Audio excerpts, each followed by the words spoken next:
దేవుడికి వందనాలండి. అయ్యగారికి అమ్మగారికి వందనాలండి. ఇక్కడికి వచ్చిన సంఘ బిడ్డలందరికీ వందనాలండి. నా పేరు సీతామహాలక్ష్మి అండి. మా శివారపేట. మా అక్కగారు వాళ్ళు కడుపుతూ ఉందండి. కడుపుతూ ఉన్నా కానీ 3 ఇబ్బందుల నుంచి దేవుడు తెప్పకొట్టి తీర్చినాడండి.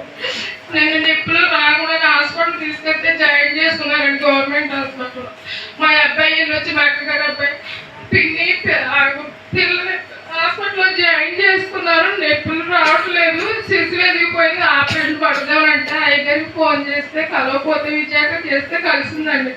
అయ్యగారు ప్రార్థన చేసి ఆపరేషన్ గట్ట పడదమ్మా, మీ ఆవిడ కోరుకున్న బిడ్డనే ప్రసాదిస్తాడని చెప్పారండి. ప్రార్థన చేశారు. సర్లే నైట్ మేము పడుకోలేక తెల్లారగట్ట 3 నుంచి నొప్పులు వచ్చి ఆగిపోతుంది ఏంటండి.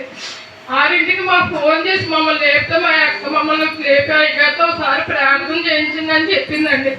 7:30 ఫోన్ చేస్తే అయ్యగారు వెంటనే ఫోన్ ఎత్తారండి.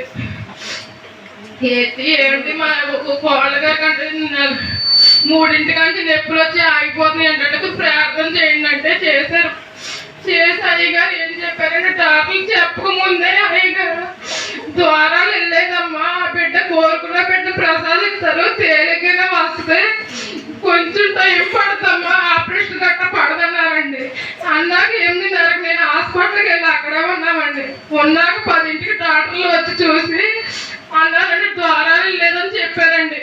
అన్న అరగంట తైలం కొబ్బరి నోట్లో వేసి పొట్ట మీద రాసినాక ఆ ద్వారాలు ఆపరేషన్ పడతానుకున్నా వాళ్ళకి ఏరుతో కానుక వచ్చిందండి.